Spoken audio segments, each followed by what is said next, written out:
SF는 굉장히 상황이 굉장히 극단적인 상황 속에 사람이 이렇게 뚝 떨어져 있잖아요. 네. 아니면 우주 한복판에 내지는 부서져 가고 있는 우주선 안에 뭐 그런 류의 어떤 비유들이 있는데 책을 펼치시면 시간 순삭이다. 그걸 강조하고 싶고요. 안녕하세요. 게으른 책 읽기의 김태훈입니다. SF 장르라고 하면 흔히 돈이 아주 많이 들어간 헐리우드의 블록버스터를 떠올리게 됩니다. 그러나 최근 이 SF는 우리나라에서도 활발히 제작이 되는 장르의 이름이기도 하고요. 또한 드라마로도 제작이 될 만큼 그 인기를 얻고 있습니다. 자, 오늘 여러분들께 소개할 단편집은요, 바로 그 SF 영화와 드라마의 초석이 될 수 있는 그런 원작이 되지 않을까 하는 생각을 해보면서 소개해드립니다. SF 소설집 오늘 함께 얘기 나눌 밤의 얼굴들, 네, 황모가 작가님 나오셨습니다. 안녕하세요. 안녕하세요. 초대해 주셔서 감사합니다. 네.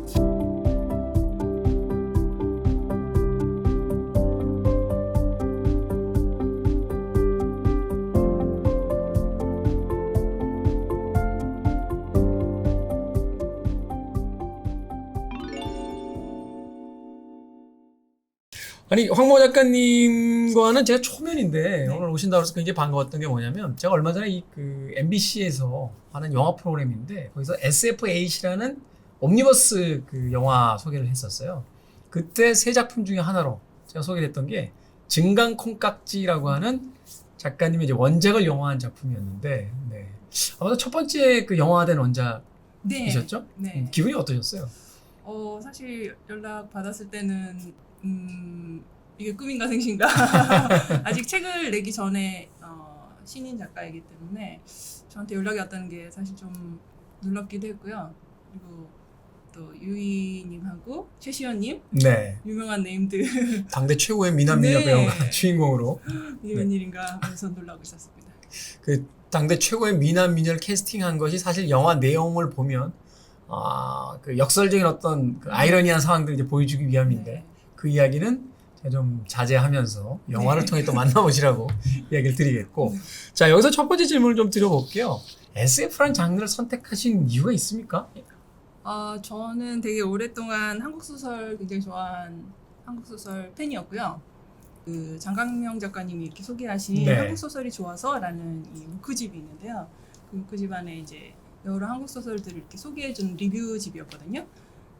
제가 이제 책을 펼치기 전에는 제가 한국 소설 너무 좋아하는 독자니까 내가 아는 그 소설들이 되게 많이 나오겠지 하고는 이제 펼쳐봤는데 전혀 모르는 작품들이 너무 많았던 거예요. 그래서 제가 이제 구분하고 싶진 않지만 구분되어 있는 그 순문학에만 이제 좀 치중되어 있었다는 생각을 이제 그때 하게 돼서 거기에 소개된 책들을 이렇게 찾아서 읽어보게 되면서 너무 재밌는 거예요. 그리고 기존에 읽었던 소설들과는 좀 접근이 다르다는 생각이 들었고, 그리고 세계관을 그리고 있다는 생각이 들었고, 그리고 아예 그 세계를 매만지잖아요.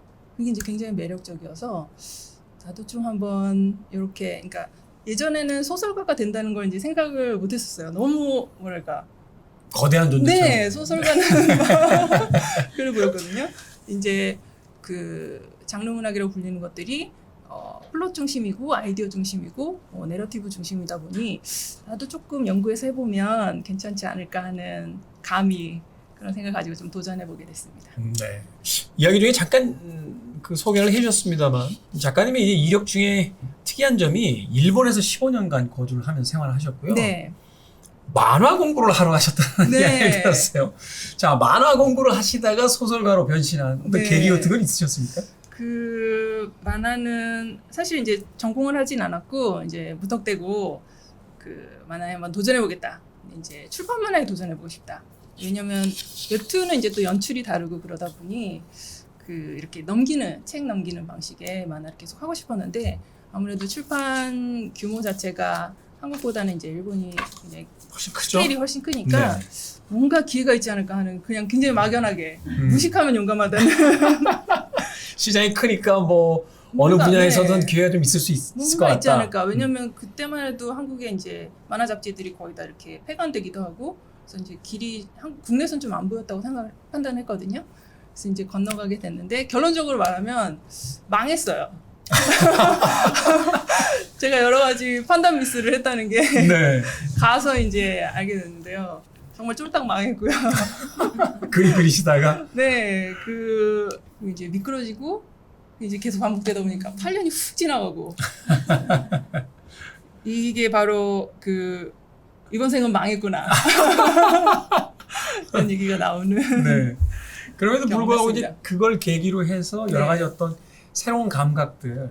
그러니까 제가 이 밤의 얼굴들이라는 황모가 선생님의 이 소설집을 읽고 나서 느꼈던 것이 이제 기존의 어떤 SF 단편들과 좀 다른 감각의 어떤 그 이야기라든지 내러티브 구조라든지 이런 것들이 이제 있어서 굉장히 흥미롭게 봤는데 바로 그런 것들을 또 그 경험들을 통해서 얻으신 게 아닌가 하는 또 생각이 듭니다. 네. 네. 그래서 그림 실력은 늘진 않았지만 계속 콘티라고 하는 그 작업들 했거든요. 그래서 그게 또 플로 구조를 만드는 데 도움이 되잖아요. 그리고 이제 어떤 시각화되는 상황들하고 같이 그 연구를 해야 돼서 그게 이제 공부는 됐다고 지금에 와서는 그래서 마치 SF 작가가 되기 위한 연습 과정인 것처럼 지금 그렇게 좋게 해석하고 있는데요. 그때는 이제 망했구나. 밤의 얼굴들에 나오는 그 단편들 쭉 읽어봤는데 이야기를 다 읽어가는 과정에선 이게 SF라는 생각을 별로 못했어요. 마치 그 좀 비유가 적절할지 모르겠습니다만 뭐 마술적 리얼리즘처럼 그냥 그 세계관에 푹 빠져서 읽어 나가다가 책을 다 덮은 다음에 오늘 방송을 위해서 준비를 하다 생각해보니 그렇지 이 소설이 SF들이지 라고 생각을 할 만큼 이 SF라는 것이 말하자면 단지 보여주기 위한 또는 그 이야기를 들려주기 위한 것이 아니라 하나의 이제 방법론으로서 아주 잘 녹아 들어갔다라는 생각이 들거든요. 특히나 이제 그 첫 작품부터 이제 펼쳐지는 이야기들이 굉장히 흥미롭습니다. 연고, 늦게라도 만납시다. 그리고 당신의 기억은 유령. 이 첫 작품에 들어있는 이제 두 작품만 봐도 SF적 상황에 유령이라고 하는 어떻게 보면 전 근대적인 어떤 소재를 빌려오고 그것이 현재라는 틀 안에서 이제 버무려지면서 굉장히 층위가 다양한 형태로서 이야기들이 전달되기 시작했어요. 이 구성 굉장히 재밌습니다. 한편으로는 일본에서 그 애니메이션 공부를 하셔서 그런지 몰라도 약간 일본 괴담적인 어떤 스타일도 이 작품 안에 이제 좀 들어가 있는 것 같아서 굉장히 흥미로운 그 이야기로서 이제 받아들이게 됐는데 이런 구상을 하시게 된 어떤 그 이유가 있는지. 근데 유령이 나와서 조금 뜬금없진 않았나요? 저는 오히려 굉장히 신선했다라고 보는 게 뭐냐면 유령은 전 근대적인 거고 네. SF는 미래지향적인 건데 이 두 가지가 한 공간에 섞여서 이야기로 만들어질 수 있다는 게 굉장히 흥미로웠거든요. 네. 그 사실 첫 번째 작품이 조금 각별하긴 한데요. 이제 제가 작가의 말 후기에도 써놨는데 그 제가 치바에 있는 그 무용고지 무덤에 이렇게 우연히 답사를 가게 됐어요. 근데 이제 일본에서 매년 그 추도식을 여시는 그 관동 조선인 대학살을 계속 추도하시는 분들과 함께 이제 추도하고 이제 답사하고 그런 과정을 겪었었는데요. 그분들은 이제 매년 이렇게 추도식을 거쳐왔고 이제 그 사건 자체가 거의 이제 90년 지나서 이제 100년 돼가고 있는 상황이니까 그분들은 이제 뭐랄까 굉장히 양식이 있는 일본인들이신데 이제 과거의 일로 추도하시는 거죠. 근데 이제 저는 그게 2016년인가 그랬는데 나한테는 과거가 아닌 거예요. 끝난 게 아닌데 그분들한테는 이제 굉장히 그렇게 추도해 주시는 것도 굉장히 훌륭한 일이라고 생각하지만 안 끝났는데 하는 생각이 들었죠. 그렇죠. 6.25에 참전했던 미군이나 다른 나라의 사람들에게 그것이 다 끝난 일일 수 있겠지만 이산가족이라는 실질적인 상처를 가지고 있는 우리에게는 그렇죠. 그것이 여전히 현재 진행형인 전쟁인데 네. 그러니까 거기 그 무용고자 이름도 안 모르고 뭐 어떤 존재인지 모르지만 그분이 이제 내 할아버지일 수도 있고 내 지인의 무슨 친척일 수도 있고 그런 이제 관계들 안에 있잖아요. 그러니까 저하고 직접적인 연관이 있을지 없을지는 모르지만 그 존재는 저한테 현재인 거죠.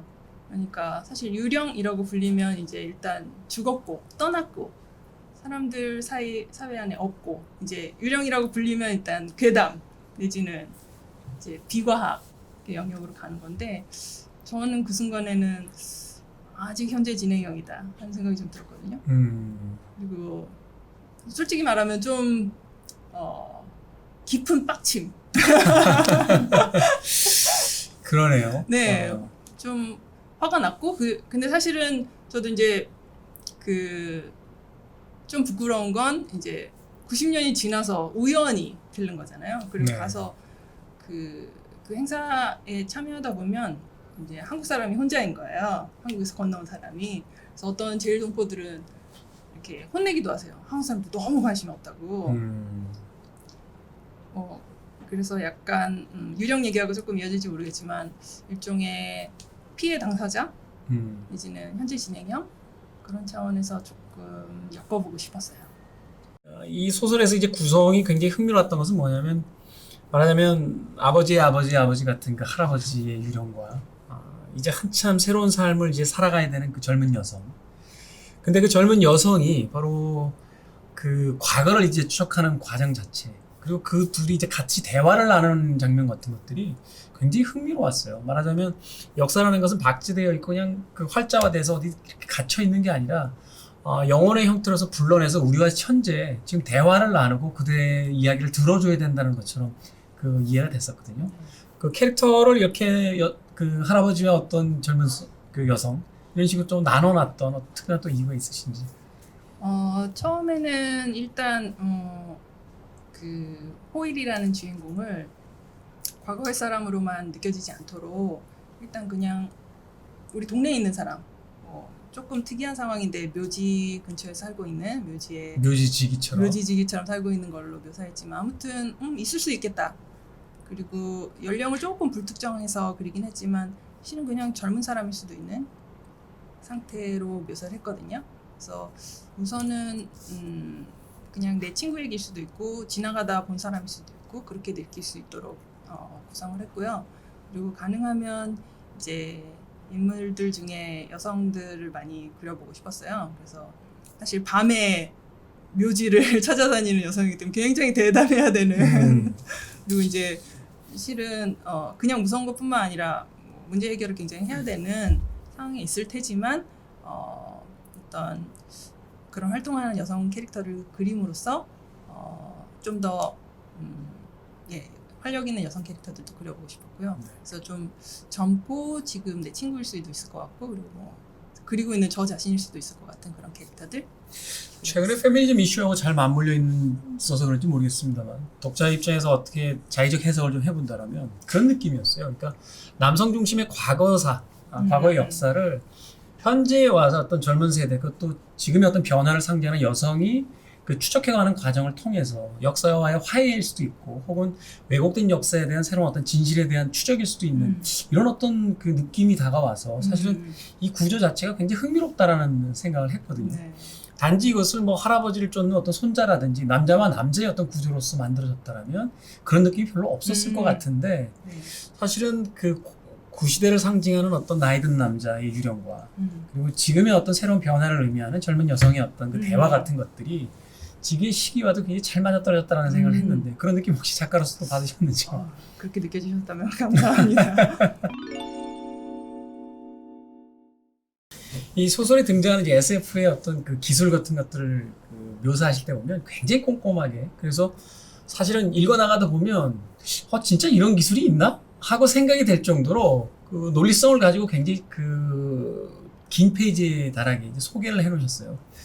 어떻게 조사를 하신 거예요? 실제로 이제 과학책이라든지 뭐 이런 것들을 많이 보시면서 현존하는 기술들에 대한 것들로부터 또 아이디어도 얻으시는 것 같고 또 거기서 또 힌트도 받아오시는 것 같은데. 네. 그 설정한 세계 자체가 굉장히 근미래이기 때문에 완전히 너무 먼 미래는 아니거든요. 그래서 실은 있을 법한 그리고 실제로 뭐 최근까지 개발되어 온 어떤 기술들을 계속 좀 조사를 했고요. 주로 검색을 많이 이용했고 뭐 학술 자료들도 있고 그래서 디테일에서 이게 리얼리티가 있다라고 설득되지 않으면 그냥 정말 유령 얘기로 읽힐 수도 있기 때문에 그렇죠. 이게 우리가 최소한 어떤 정도의 그 기술에 대한 설명을 했을 때 그럴 수 있겠네라고 납득할 수 있어야. 네. 그래서 그게 비슷한 게 있나 혹은 이런 식으로 개발되면 머지않은 미래에 그게 실현될 수 있나라고 독자가 인정할 수 있는 수준까지는 가져와야 된다고 생각해서 사실 과학적 지식이 그렇게 뛰어나진 않지만 그 리얼리티를 살리기 위한 어떤 지금 개발된 방식들은 계속 긁어와서 집필 과정은 어떻게 됩니까? 이야기를 구상하시고 거기에 걸맞는 과학 지식들을 이제 얻기 시작하시나요? 아니면 과학 잡지나든지 과학에 관련된 뉴스 같은 걸 이렇게 봐 나가시다가 새로운 기술이 뭐 이런 게 지금 시도되고 있다라고 하면 이런 기술을 가지면 이런 이야기들이 또 만들어질 수 있을 것 같은데 라고 또 역으로 또 생각하시는 거예요. 후자의 방식으로 작업하시는 분들도 많이 들었는데요. 저는 전자인 것 같아요. 그래서 아직은 좀 더 연구가 필요한 것 같긴 한데요. 우선은 쓰고 싶은 얘기가 있고 쓰고 싶은 어떤 캐릭터나 쓰고 싶은 메시지가 있기 때문에 우선은 좀 쭉 풀어놓고 이제 말이 되나?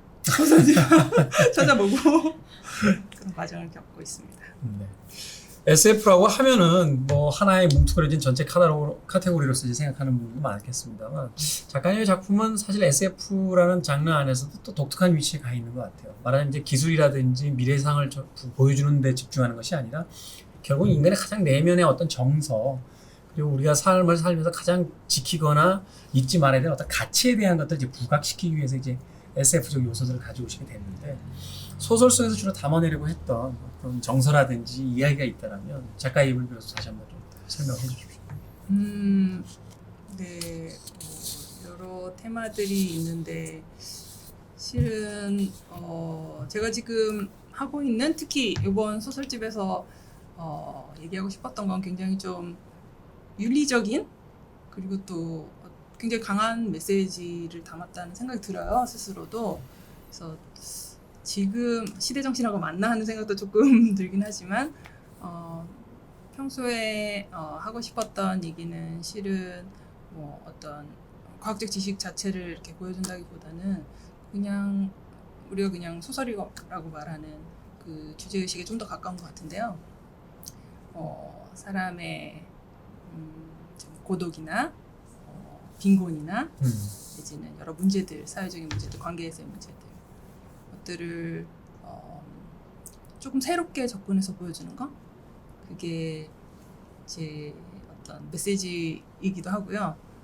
그리고 그걸 꼭 SF로 그려야 되느냐라고 질문하신다면 그 SF는 굉장히 상황이 굉장히 극단적인 상황 속에 사람이 이렇게 뚝 떨어져 있잖아요. 예를 들면 우주 한복판에 내지는 부서져 가고 있는 우주선 안에 뭐 그런 류의 어떤 비유들이 있는데 그것도 실은 인간의 고독 같은 걸 이렇게 극단적인 상황 속에서 묘사하는 방식이라고 생각하거든요. 그래서 근데 이제 저는 우주로 가는 대신 그냥 일상이나 내지는 또 과거사나 뭐 다른 현실 속에서 극단의 그 몰아쳐 있는 어떤 사람의 고독 같은 걸 그려보고 싶다고 생각하고 있습니다. 지금 뭐 작가님도 이야기 하셨습니다만 작가님이 이제 작품집을 전체적으로 이제 관통하고 있는 건 결국 인간에 대한 이야기, 가장 문학의 어떤 본질적인 어떤 그 주제를 이제 다루고 있다는 생각이 드는데 또 다른 작품 뭐 투명 러너 같은 작품을 보게 되면 이제 일본에 대한 여러 가지 어떤 상황들을 또 보여주고 계시거든요. 근데 앞서 설명했던 이제 두 작품이라든지 뭐 투명 러너라든지 또 다른 작품들을 이렇게 들여다보면서 느껴지게 되는 건 뭐냐면 결국은 어떤 하나의 그 질문으로서 모든 작품들이 그 귀결된다는 생각을 해봤어요. 제가 느꼈던 그 질문은 뭐냐면 결국 우리는 어디서 왔는가? 나는 가장 종교적인 어떤 질문 같은 거라는 느낌을 받았거든요. 과거의 잊혀진자를 추적하는 과정이라든지 기억 속에 남아있는 이제는 지워졌고 혹은 이제 잊혀져가는 무엇이 진짜인지도 잘 모르지만 여전히 과거의 무엇인가를 가지고 있는 기억이라는 부분 또는 지나간 어떤 시대를 상징하는 것들과 지금의 어떤 부딪힘 같은 것들 그래서 결국 남겨진 주인공이 질문하게 되는 것은 우리는 결국 어디서 왔는가 이 SF적 상황 속에서도 우리는 결국 어디로부터 왔고 누구인가라는 가장 본질적인 질문에 대한 그 답을 하고 싶었다라는 또 생각이 드는데 네. 감사합니다. 평론가님이 해석해 주시니까 아 그렇습니까? 좋네요. 감사합니다. 그렇군요.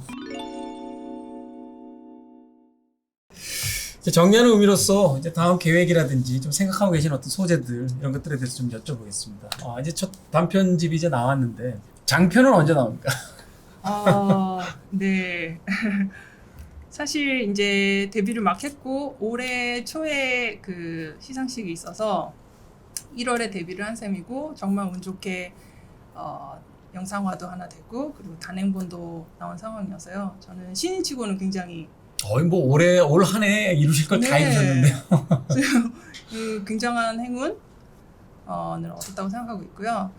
그래서 사실 장편은 많이 써보지는 못했었어요. 그래서 저한테는 좀 도전이기도 한데 올해는 좀 장편 아주 긴 장편은 아니고 중장편 정도. 네, 경장편 정도를 한 2개 정도 쓰고 싶은데 하나는 웃기는 얘기를 한번 써보고 싶어요. 웃기는 얘기. 네, 제가 이렇게 너무 진지하고 또 어떤 무게감 있는 주제만은 아니다라는 걸 좀 증명해 보이고 싶어서 웃기면서 전반부 웃기다가 이제 후반부 울리는 그런 얘기라든지 그리고 또 하나는 이제 지금 열심히 구상하고 있는 건데 이제 할머니가 활약하는 이야기. 할머니가 활약하는 이야기. 할머니가 미스 주인공이고요. 마블의 뭐 SF 버전 이렇게 되는 겁니까?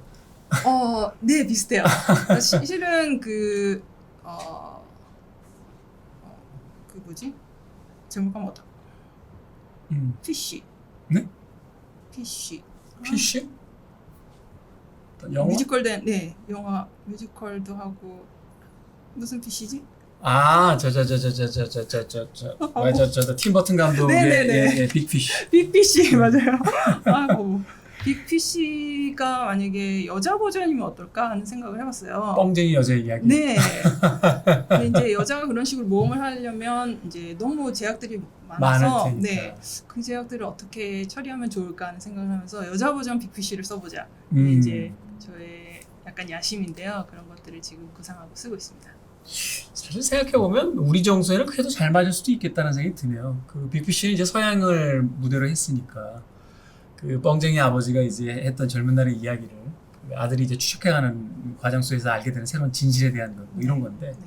우리는 옛날 이야기하면 되게 할머니들이 해줬지 맞아요. 할아버지들이 옛날 이야기를 해준 것 같지는 않거든요. 맞아요.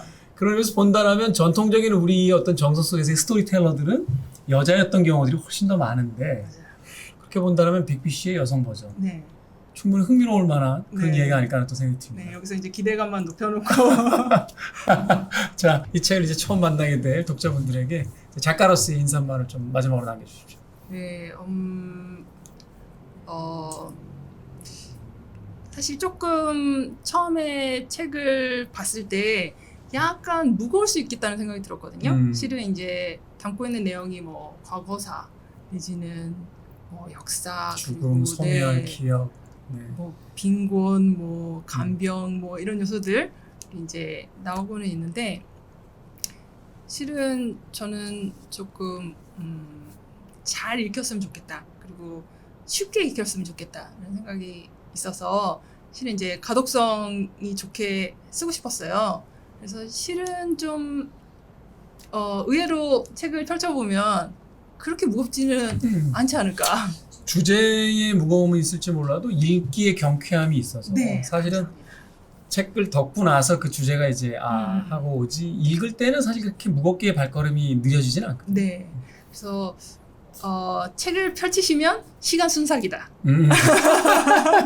그걸 강조하고 싶고요. 그건 제가 보정합니다. 왜냐하면 제가 꽤 얇지 않은 책인데 제주도 갔다 왔다 비행기 안에서 다 읽었어요. 1시간. 1시간, 2시간이죠. 왕복이니까. 네. 그래서 조금 부담스러울지 않을까 하는 생각이 좀 있지만 전혀 다를 수 있으니 한번 펼쳐보십사 하고 어필하고 싶습니다. 네.